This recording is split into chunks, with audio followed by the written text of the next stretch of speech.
Eden işi ütkücük hemmelerden saylanan oğul kıydın uğruna sebebi olup aylanan.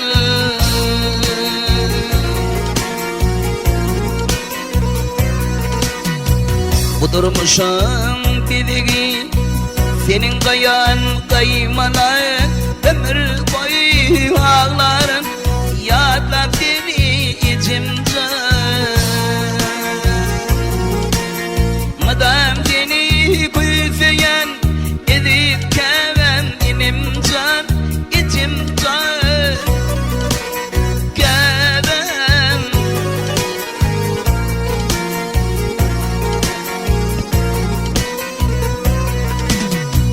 Bir de miras can ecemjan şayın tepin kalmadı kallı dine avrayın yaman gipin olmadı.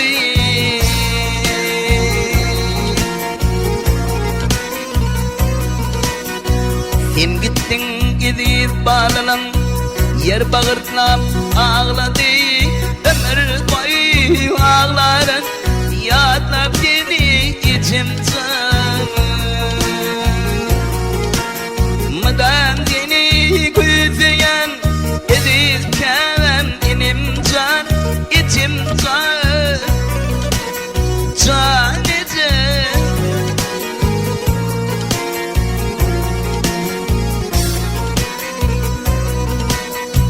Ol arada yatanına bir komşumu yaraman barıp kömek yedirdin sen ödesine karaman.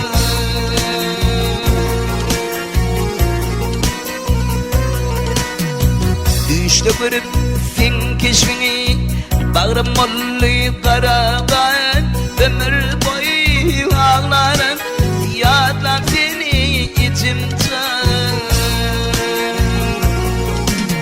Madem seni güzeyen edip kevem inemcan ecemjan kevem.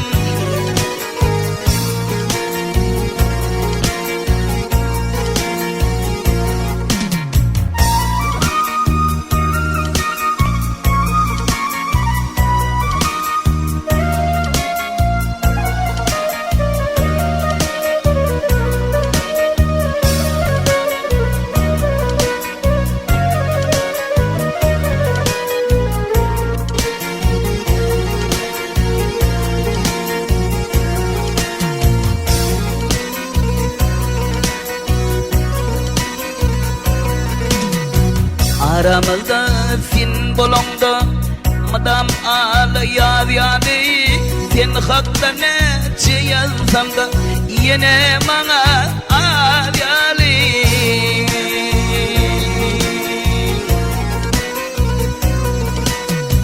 Gecelerin hemmecili birbirinden uluyadı ömür boyu ağlarım yadlam seni ecemjan. Madem seni güzeyen edip kevem inemcan ecemjan kevem.